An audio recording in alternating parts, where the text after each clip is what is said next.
Some updated news on Masyn Winn's knee injury, which has many debating on whether or not he should even be playing anymore this season. This is Locked On Cardinals.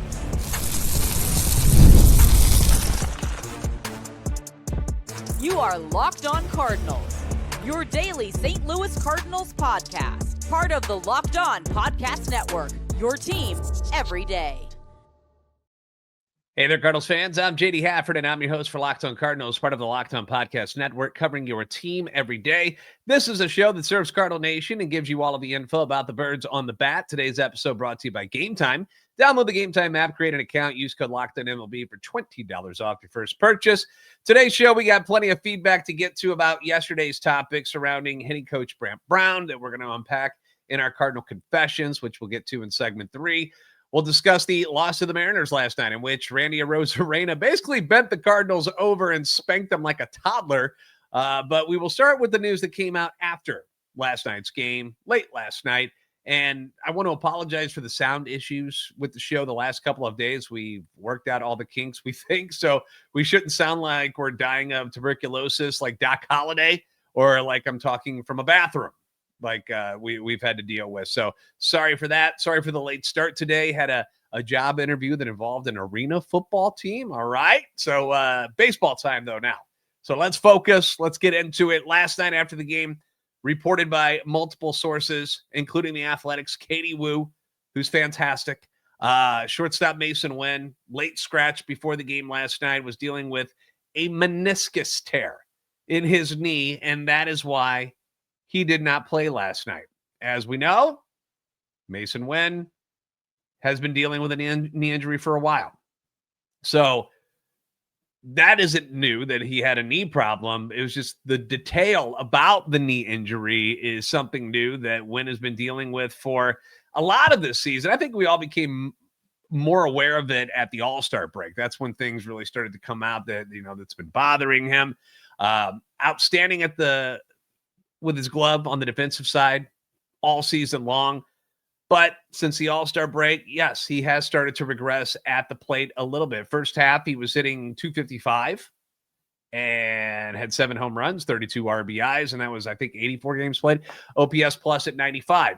Still below league average, so you obviously want better results than that. But in the second half, things have dipped even further, hitting .247, has the OPS plus of 74, and the knee is likely an issue that has something to do with that, But despite having to deal with the pain and the discomfort, Masyn wanted to be out there and keep playing. In Katie's story, which is linked in the description, she points out that Winn will require arthroscopic surgery in the offseason, but is expected to have a very normal winter, per manager Ali Marmol.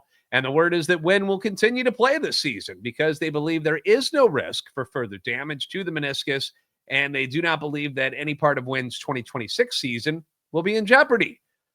The medical team will continue to monitor Masyn Winn's status, but it is unlikely he will land on the injured list.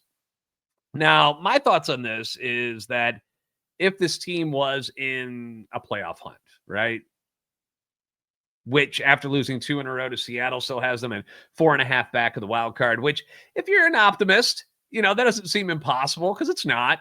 But if you're a pessimist, or at least in my eyes being realistic about what's going on, this team is probably done. All right. Is there any part of them that makes you think they're going to go on a run over the next couple of weeks and sneak into the playoffs? Probably not. Probably not.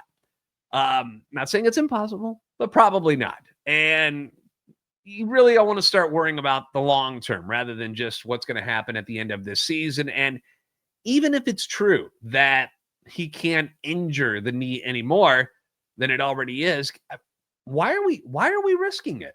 Why risk it? There are 2 guys currently on the IL named Brendan Donovan and Nolan Arenado who are working their way back, but they had small injuries, if you remember, that ended up, they played through them and they went on to affect them in other parts of their bodies. And that's why they have not been available for the last month.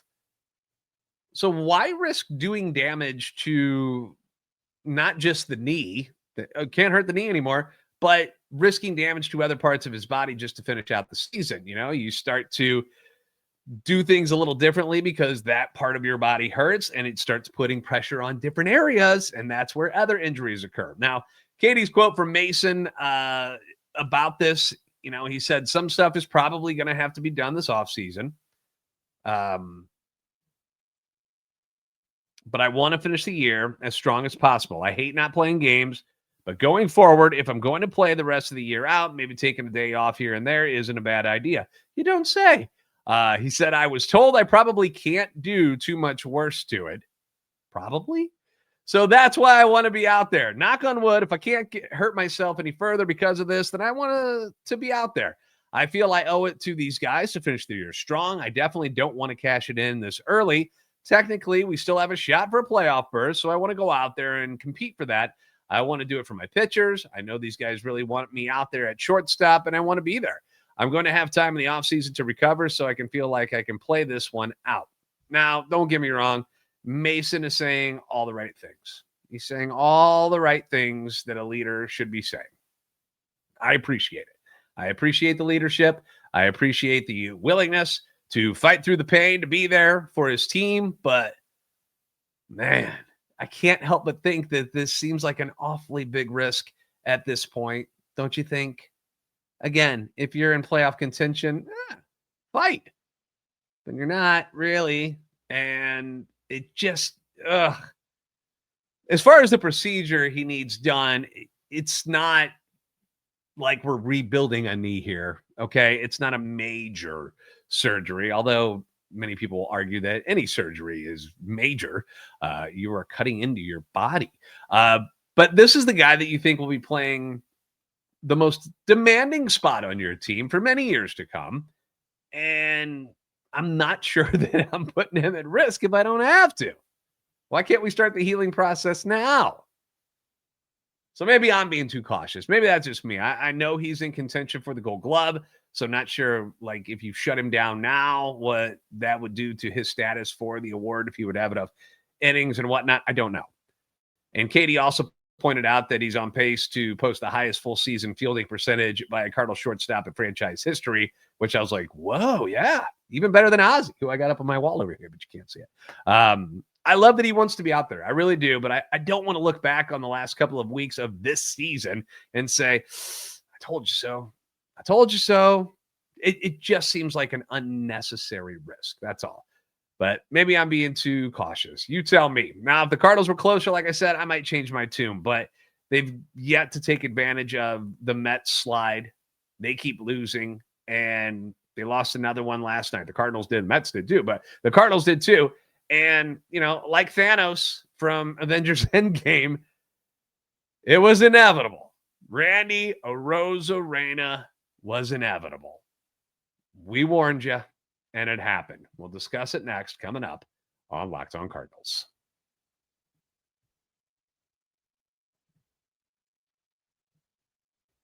The NFL season is here, and FanDuel is making sure you're ready for kickoff with a can't-miss offer. Right now, new customers can bet just $5, and if your bet wins, you'll get $300 in bonus bets to use across the app. I love using FanDuel. I've been doing it for years. Before I ever did this job, I was using FanDuel. It was my favorite one because it fits however you want to bet, whatever you're in the mood for, whether you want to do player props, which are great. You want to build the same game parlay, which can be very stressful but fun at the same time because when you hit, you're like, yeah!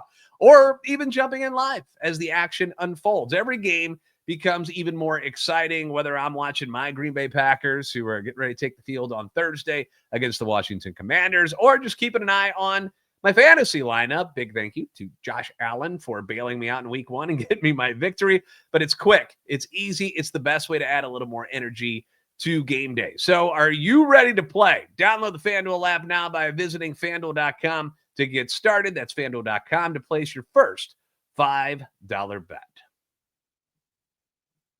Today's episode also brought to you by Nutrafol.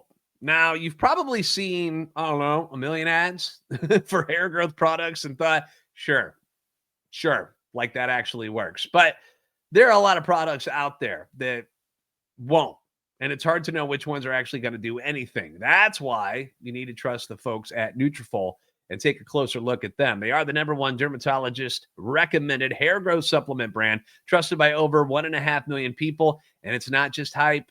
This is a supplement that is clinically tested that targets the root causes of thinning and shedding with a proactive approach. In my life, I've learned that confidence is key. Confidence is key. Feel good about yourself.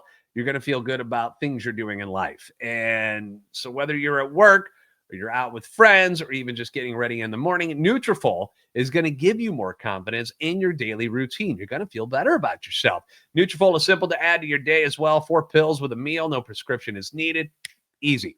And you can feel good about it knowing that Nutrafol is NSF certified and backed by peer-reviewed studies. See thicker, stronger hair with less shedding in just 3 to 6 months with Nutrafol. For a limited time, Nutrafol is offering Locked On MLB listeners $10 off your first month subscription and free shipping when you go to Nutrafol.com and enter the promo code LOCKEDONMLB. That's Nutrafol.com, promo code LOCKEDONMLB.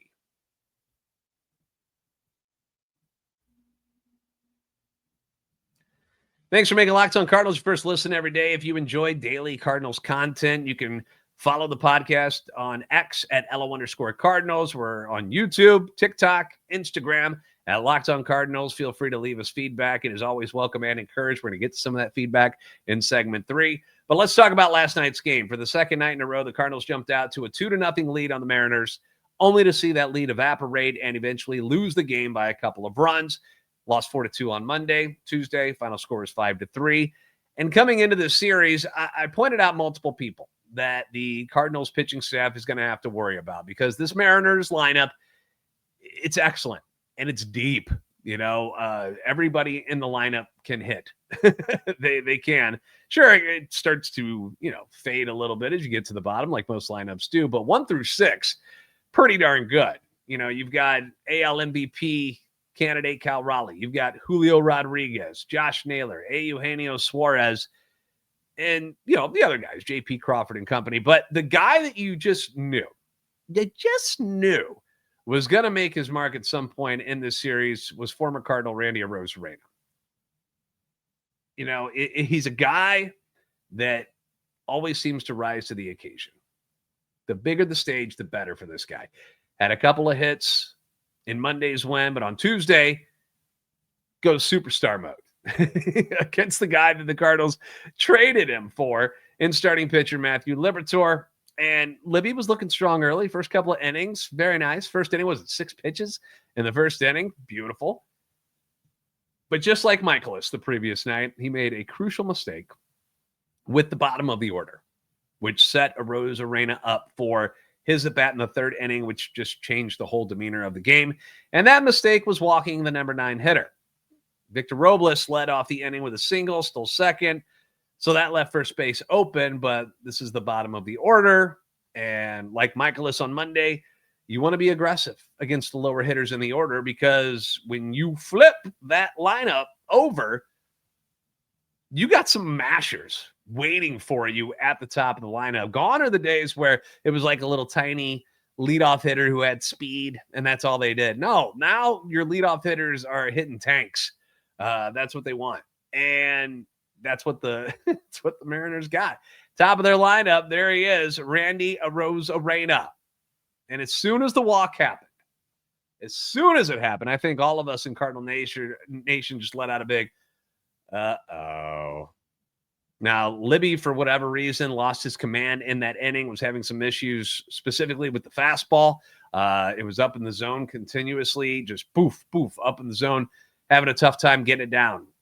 And you just kind of felt that something bad was going to happen because of that situation. And, oh, boy, did something bad happen in a big way. After missing with the first 2, Libby leaves a heater up, and Arozarena smashes it 405 feet out to left field. Absolute bomb. Gives the Mariners a 3-2 lead. Last time the Cardinals would have the lead in this game, and it gave Seattle, like the players as well as the crowd, it just gave them their swagger back. Like all of a sudden there they were dancing and having a good time again. And I don't know. I don't know if I've ever seen a hitter pimp out a home run quite like Randy Arozarena does. Yeah, it irks me a little bit because there's so much going on. He's got, when he hits it, he's got the pose towards the dugout. Then he's got the bat flip. And then he's got some weird handshake going on with the first base coach before he ever even touches first base. But then he rounds second, gets over to third. And then at third base, he does some kind of like basketball jump shot or something with the third base coach. And then he's got to do a pose when he crosses home plate. Certainly a showman. He put on a show for the fans, that's for sure. And, when you have success like Randy Arozarena does, I suppose you're allowed to do such things. I can only think back, and I never got to see Bob Gibson pitch, but I can only imagine what Bob Gibson would feel about what a home run trot for Randy Arozarena is like. Like, how quickly does his blood boil seeing this guy do all of the crap that he does as he goes around the bases? But hey, big swing, big hit against the guy he was traded for, something you could just feel coming. And he let the Cardinals know. He let the Cardinals know for sure that he earned that home run. Next inning, Josh Naylor smokes one off Libby as well, makes it 4-2. Arozarena would add on a sac fly to give him 4 RBIs on the night. Final score of this one, 5-3. He's now hitting .326 against the Cardinals in his career with 12 RBIs against them in 11 games. And it feels like, it feels like every former Cardinal punishes them. And Arozarena certainly did that in Tuesday's game. And like I said, he had a couple of hits in the first game as well. So, yeah, he's getting his revenge, certainly. Libby was asked how he felt after the game. And, he was very open and honest, said that he felt good. He did no issues with the arm or anything like that. Felt like his stuff was really, really good, which is why, losing a game like this is very frustrating when you feel good about what you're doing and the ball's coming out nicely and you're getting the good shape and everything seems to be working. And then you make 2 mistakes. He's like, I made 2 mistakes and it cost me both times. He also pointed out that obviously the 3 walks, not something that he wants to do. Those weren't ideal. But at no point did he feel like fatigued or tired or anything. I know we keep worrying about that when something bad happens to Libby and he doesn't pitch well, that, is he okay? Is his arm okay? He says he felt fine. He just made a couple mistakes and they took advantage of it. And that's what they do at the major league level, especially a team like Seattle, who's so much better than the Cardinals. Like, be honest. Okay. This is not me bashing the Cardinals. I get some heat for this all the time when I'm like, that team's just better. And they're way better. They are. I mean, they're starting pitching, their bullpen. I mean, Matt Brash is disgusting. I said it in yesterday's show. I'm going to keep repeating it. Like, I don't know how anybody hits him. I think Fermin got a hit off him in this game, but like, he's got that. It's like a Frisbee and it just shoom on his slider. And then he's throwing smoke up there with the heat that's got movement. And then he drops that changeup. I don't know how people hit it. Absurd. How do we get that guy? Give me like 4 of those dudes. But disappointing loss, obviously, for sure. Because again, you're grabbing the lead. Normally I complain how the Cardinals are always playing from behind, but that's back-to-back nights that the offense actually gave you a 2-0 lead. They jump on the Seattle starter and then the pitching staff gives it right back and then some. So that sucks. That hurts. And I can only chalk it up as saying it's a superior team. Seattle Mariners are one of those teams that has a very good chance of going deep into this playoffs. I mean, a lot of people, when you look, if they get their starting pitching on point and really going well, Brian Wu looked really good on Monday, but this was not a great start from George Kirby by any means. Logan Gilbert's going to be on the mound. They just keep throwing them up there. Luis Castillo is the next one. I mean, they got a lot of options in their rotation, and then obviously the lineup's really, really good, and then you got that bullpen, which has looked outstanding the last 2 nights. So I can see why. People are picking them to go a long way. We're going to wrap it up with some comments from yesterday's show about hitting coach Brant Brown. We'll do that next here on Locked On Cardinals.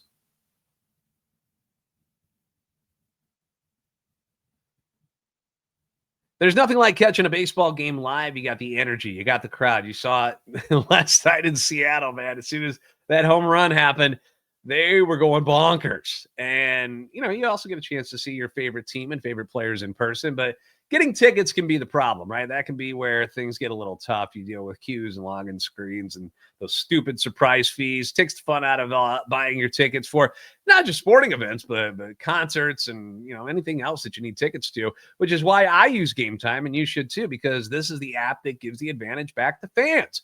Game Time is fast. It's easy. It's backed by their Game Time guarantee, which is awesome because you'll always get 100% authentic tickets delivered on time and at the best price. Plus, all those fees are included. So the price you see is the price you pay. They don't sneak up on you with, oh, by the way, we're going to tack on like $25 because we can. That's not what happens with the Game Time app. This app makes everything just super simple for whatever you're buying tickets for. You can see the exact view from the seat before you buy. Again, the fees are included, which is huge. Zone deals. It's faster, cheaper, less stressful, which is what we all want in life, right? Download the Game Time app, create an account, use code LOCKEDONMLB for $20 off your first purchase. Terms apply. Again, that's promo code LOCKEDONMLB for $20 off. Swipe, tap, ticket, go. Download Game Time today.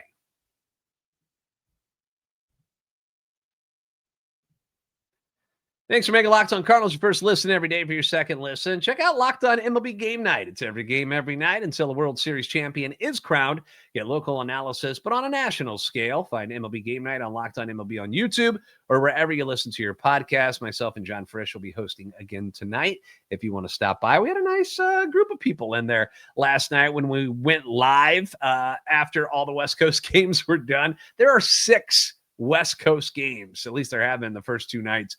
So we have to wait till all of them are done. So waiting after the Cardinals game, yeah, it's fine. But then we got to wait for the Dodgers and the Diamondbacks and the Giants. And it's, it gets a little late, but you can catch, the video and the audio feed the next day when you guys get up. So give it a whirl. Cardinal confessions time. Yesterday's topic was hitting coach Brant Brown and whether or not he should be held responsible for the lack of offense from the Cardinals over the second half of the season. I got a lot of people who were like, fire this dude. He sucks. He hasn't been able to fix anybody. Can't turn anybody around. And, it just feels like a revolving door of hitting coaches where it starts to make me think maybe it's not really the hitting coaches. Okay. And that was my stand. I put more of the blame on just the quality of players that this team has employed. And here's what some people had to say about the situation. Lack of offense very likely can be attributed to Brown and management's hitting philosophy. Many players actually do better away from the Cardinal way of approaching at bats. Cardinals do not prioritize base runners. They do not think about shortening swings to make contact. This is not rocket science. Teams that make pitchers throw strikes score runs. Now, one thing, and again, thank you for writing in. One thing I'll say to that is that the philosophy that I've heard preached repeatedly this season is there's a time to slug and a time to hit. I'm sure you've heard that as well. If that is true, and this is what they're going by, then yeah, they know when they should be focused on making more contact as opposed to swinging for power. But I will agree with you. There are plenty of bats where I'm like, what the hell are they doing? Where guys are swinging at the first pitch in situations where, another opposing pitcher has lost their control and is having a tough time throwing strikes. And then for whatever reason, they think they're just going to lay in a cookie, I guess, but they swing at something that is not a cookie and they end up making an out or putting themselves behind in the count. That drives me nuts. I'd prefer them to take in situations more. I'm a more conservative hitter. That's how I was in my playing days. So in that way, we agree completely that they do take some really stupid bats. But I agree with you. Wear them down. Make them throw strikes. Attack the mistakes over the plate. That's what you got to do in this league. Firing Brown would be stupid. He's been here for 1 year. Sure, we're struggling lately, but remember how well we were hitting in the first half? Sure, it's possible it was a fluke, but I don't believe that. I believe we have been placing our trust for far too long on the wrong hitters or in the wrong hitters. Apologies. And that's my thought. I'm with you. Maybe some of these guys just aren't as good as we wanted them to be. Just because you take a guy in the first or second round doesn't mean that they're going to be good. There's no promises. There's no guarantees when it comes to that.